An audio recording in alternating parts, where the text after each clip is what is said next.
This is Doug DeMuro, and today I'm going to talk through 5 cars that are too unreliable for even me to buy. I have a Countach. It's terribly unreliable according to the internet. And yet there are cars that even I am afraid to buy because they are too unreliable. So let's talk through them right now. Before we get started, are you ready for your next cool car? Sell your enthusiast car on Cars and Bids. Trading in your car to dealers means you aren't getting market value for your car, leaving you with less cash for your next fun car. Just look at our recent sales of these cool cars compared to current trade-in value. This is a trade-in offer, and this was the Cars and Bids result. This is a trade-in offer, and this was the Cars and Bids result. This is the trade-in offer, and this is the Cars and Bids result. Get started now on carsandbids.com. Sell on Cars and Bids and join the best community to sell your enthusiast car. Okay, 5 cars that are too unreliable for me to buy. And I want to be clear, this list is cars that are appealing, like cars that I actually would want to buy. But they are so unreliable that it makes me scared. Even I cannot justify the purchase of these cars because of their unreliability, even though I want them. This list is alphabetical, not in ranked order, except for the last car, which is sort of a maybe. Like I probably wouldn't buy it, but I might be convinced. But the 5 cars are ranked. So let's start with those. We'll move on to the maybe. First off, 5 cars are too unreliable for me to buy. First off, the E60 BMW M5. Oh, I want an E60 M5 so bad. I like a good V10. V10's cool, but the fact that BMW put one in a sedan and then gave it a manual transmission is just one of the coolest things. And I'm a big fan of cars that are cool, not only in reality, but also on paper. Like, this was a very special time in the car industry, the mid-2000s. And the fact that this car existed at all is just like that's the kind of car you have in your garage and you just look at it and think, that is cool. That is just plain cool. A V10 super sedan. And in Europe, they sold it as a wagon. And I have always kind of wanted to create or to buy an E61 M5, that's the wagon version, bring it to the States, manual swap it, and have kind of the ultimate, a V10 manual station wagon. But I'm not going to do it because it's too unreliable. The E60 M5, as great as it is, as cool as it is on paper, this is kind of the ultimate example of an automaker that made their customers do their test driving. Like, this car was not ready for prime time, proven by the fact that there are people out there in the E60 M5 world who just bulletproof these motors, who know what to do, what to fix to make them reliable cars. But there's 4 different things you got to do. The motor's got to come out. It's an expensive job to get the motor bulletproofed. And even then, I have heard that after the motor has been gone through and successfully completed, enhanced to make it reliable, the stuff BMW should have done when the car was new, even then, I have heard the cars are still problematic to own. And it's just such a shame because it is such a cool car on paper. It is such a cool idea of a car. It is so insane in so many ways. And yet it's just too nerve-wracking. And obviously it's insane for me to say this, considering I have these expensive sports cars, which are also problematic. But the difference between my sports cars and an E60 M5, you have to be able to rely on a sedan. Like, that's a car I would put car seats in and take my kids around, and I just don't think I would rely on it. And a sports car, if it breaks down, yeah, I wasn't doing anything anyway, right? But that's not the case. An E61 M5, as cool as it would be, if I can't rely on a family car, it's too unreliable for me. Okay, next car, too unreliable for me. This is a really sad one, but true. The newest Jeep Grand Cherokee. When I was looking for a new SUV a couple of years ago, I made this big post about what I was looking for, and I said that what I wanted was an SUV that had 3-row seating, that had good self-driving tech, and that could off-road. And after a lot of back and forth and elimination and this and that, I kind of got it down to 2 options. The new Toyota Sequoia, which I bought, and the new Jeep Grand Cherokee, which I wanted and still want more. And I chose the Sequoia. And why do you think I did that? It is such a shame to see the perception of reliability and some of the stories of reliability that have come out of Stellantis products in recent years. I love the new Grand Cherokee. I think it is a fantastic car. I think the powertrains are good, the style is good, the interior is the best ever in a Grand Cherokee, the tech is good. I just don't trust it. I just don't trust it. And that's true for basically all modern new Chrysler vehicles. I just don't trust them. I'm just not there on a level of trust with those cars. And I still to this day see a nice Grand Cherokee L and think to myself, I wish I had that. I wish I had that. But I just know, I use my Sequoia to drive cross country twice a year, and I just know that if that car ever stranded me in Middle Tennessee because the electrical system wasn't working and they had to put in a new engine or whatever crazy stuff happens with some Stellantis cars, I would just be so unbelievably furious, both with Chrysler and with myself for having been convinced into it. So even though I truly believe that is a better car, I didn't get it. And again, it goes back to, this is a car I plan to use, daily use for my family, whatever. It is not a car that I can rely on for that purpose. And I wish that weren't true, because Stellantis makes some really appealing cars right now, and they come out and they're so cool, and I do a review on them when they're brand new, and I think it's great. And then the horror, 2, 3, 5, 8 years down the road, the horror stories start coming out, and you start thinking, there is a reason why Toyotas are more expensive and why they are more expensive on the used market. And it is because people really trust them. And even though there have been times when Stellantis or FCA or Chrysler itself Daimler Chrysler made cars that were pretty trustable, this didn't want them. And it really makes me nervous. And based on what I read online, it makes a lot of people nervous. And it's a shame that such a good car is sullied by this rather difficult but probably true reputation for being unreliable. Next up, more cars that are too unreliable for me to buy. A car that I absolutely adore but would never get, the Mazda RX-8. I have been on the record a bunch of times saying I absolutely love how the Mazda RX-8 drives. It is smooth, it is fast, it is so well balanced. It is one of the very best, especially for the price point, sports cars that I have ever driven. That the transmission is great, the feel of the rotary, throw it around, the chassis, it's just so good. And it's funny because I actually think the car is ugly. I've always felt the car is ugly. Like, I really don't like how it looks. But I've been converted to love that car by how it drives, and I would love to have one. But rotary maintenance is just not easy, and used RX-8s sell for $2,000 to $4,000 a lot of times with good reason, because in order to have an RX-8, you can't just have an RX-8. You have to be someone who's like into the RX-8 and into understanding what a rotary engine is and how difficult it is to own. And you have to maintain it as such. And this isn't something you do at your local Mazda dealer. You're talking about a specialist getting involved. You're talking about like real, probably DIY stuff. You're talking about using the car a little bit differently than a normal car. And it's just a shame because, man, I love how that car drives. Wouldn't touch one.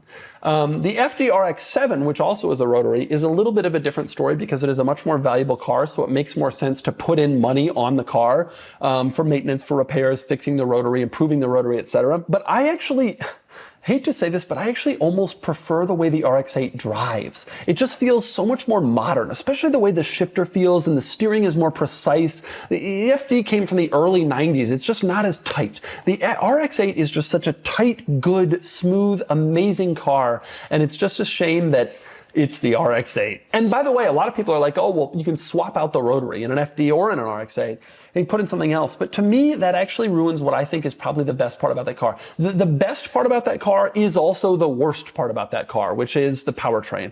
I just love how the rotary engine feels, how smooth it is, how nicely it builds power, but it is also the Achilles heel of the whole car. Okay, next one, cars that are too unreliable for me to buy.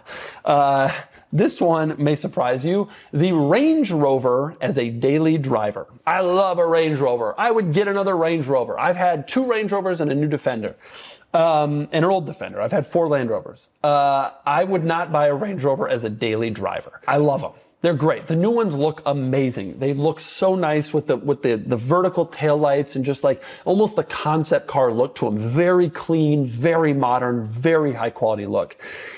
I still don't trust them. After all these years, I still don't trust them. And I gotta say, as more technology has gone into these cars and for off-roading technology, but also the screens and the interior controlling this and that, they haven't gotten better. Like Land Rovers and Range Rovers have not gotten more reliable. I will still never forget the time with my new Defender where I took it into the dealer for service, and I hadn't been to the dealer in like a year. It hadn't needed anything, and I pulled in and they said, "Oh, nice to see you. You've been having trouble with the infotainment system?" I said, "No." And they said, "Really?" Like that was a very common thing that was being experienced. They were like shocked that I wasn't having problems. And I think that's the kind of thing that happens at a Land Rover dealership. And the new Range Rover, as much as I absolutely adore it, I just can't go down that road again for a daily driver. This goes back to the Jeep Grand Cherokee thing. Like I do not love my Toyota Sequoia. It is like fine. It is a tool for the job. But one thing it does that I absolutely guarantee, it starts every time, it unlocks every time, it rolls down the windows, power rolls down the seats, like it does what it is supposed to.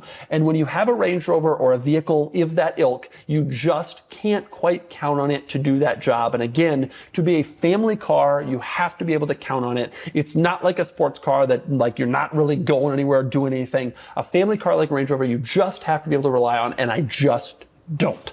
It just isn't quite there. They are still great cars. They are great cars to drive. They are great cars to use. It is amazing how many horror stories I still hear about new Land Rover and Range Rover products and the way that they operate and the problems that they have. This is something that they have never really been able to completely figure out. It's a reputation that has dogged them for years, and it remains a reputation that will continue to dog them because it's just the truth about these cars. Okay, next up, cars that are too unreliable for me to buy. Last, number 5th on my list, sad, Rolls-Royce and Bentley. I love, especially Bentley. I have always wanted an Arnage T or a Continental GT with the W12, but even like a Phantom or a Silver Seraph, late 90s, early 2000s Seraph. I have always wanted a Rolls or a Bentley, and especially Bentley. Like I think about it a lot, and I just really think it would be cool. I just can't. I've always, I try to rent on Turo a Bentley wherever I go if there's one available. And I remember a few years ago I went to Atlanta and rented one, and it was just 10 warning lights on. And that's like that with basically every one of the Turo ones that I rent. Like they're just never great cars. They do not age well. They were not really intended for frequent daily use, which a lot of them got. They get up there in miles. The interiors are worn. The warning lights are on. The engine, the electrical, the transmission. There's problems. They just are not cars. And I was still interested. I still had, in fact, I have this list of cars I want, and it's only like 10 cars for my whole life. And up until a year ago, the Bentley Arnage T was on that list because that's just the coolest damn thing. And then my buddy Nick got one, and he has had so many issues, problem after problem after problem. And he bought a crappy one, but a lot of them are crappy. And it's just basically occurred to me that those cars are amazing when they're new, but they depreciate like crazy, and I can't stomach that level of depreciation. And by the time they've depreciated to a point where the curve has flattened, you're not going to lose much money in the car, it's not as expensive to buy. By the time it's gotten to that point, it's just not a reliable enough car to actually own. And so the result of that is, as cool as these cars are, you're either going to get killed by maintenance and repairs or by depreciation. There's no way to own one and just have like a simple, nice, not crazy, costly experience. And as much as I want a Mulsanne or an 09 Brooklyns, they are such cool cars. I have kind of resigned myself to the fact that the reliability aspect of these cars is just never going to make it happen. Nick's experience and all the old Continental GTs I drive have just taught me these cars are just, they are not cars that can be daily driven, that can be used like I would want to use I use all my cars, I drive all my cars. I just wouldn't be able to do that to the same level with a Bentley or with a Rolls. And so I've kind of resigned myself to the fact that that probably won't happen for me as much as I truly love those cars. Okay, so those are the 5 cars that are too unreliable for me to buy, but there is a maybe car on this list. And that car is the Lotus Esprit. And why is it a maybe?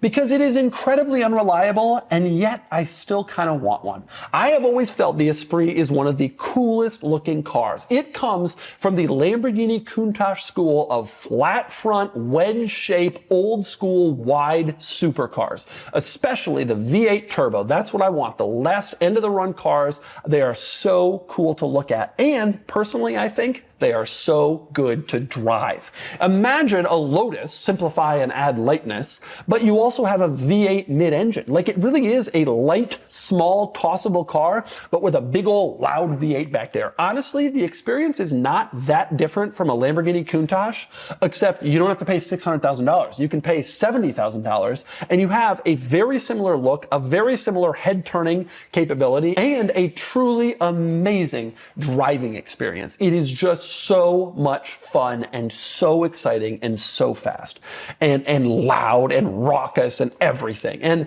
as I sit here talking about it, I'm getting even more interested in Esprit. Like, I think they are so cool, and they are unreliable. Like, they are notoriously difficult, and they are difficult to work on. You got to find somebody. I mean, there's not a lot of people. And I have always said I will not have one because of that. But every time I see one, I'm like, man, I want that car. I want that car. It is so cool. It is so exciting. It is so much fun to drive. And so that is a maybe on my list. It's a car I probably never should buy because it's too unreliable, but it is a car that I definitely want. And unlike the others on this list where I have resigned myself to the reality of no. E60 M5, no. RX-8, it's just not, it's too unreliable. Lotus Esprit, I might be able to roll the dice. Although the fact that it's a maybe is further proof of why the other cars you can't do that with. All the other cars on my list have 4 doors. And I think a 4-door car, you just have a more higher expectation of reliability and practicality that you don't have in a car like the Lotus Esprit. And so with the Esprit, the reason I think it is a maybe is because it's like a little bit less important that it be practical and reliable. And knowing that and with that in mind, oh God, I think they are just the coolest cars. And although I know it would be a heartbreaker and a headache and a disaster, it's also really cool. So there you go. That's my list of the 5 cars that are so unreliable that even I won't buy them. It's a shame. They are all good cars, but you got to draw the line somewhere, and I draw it there.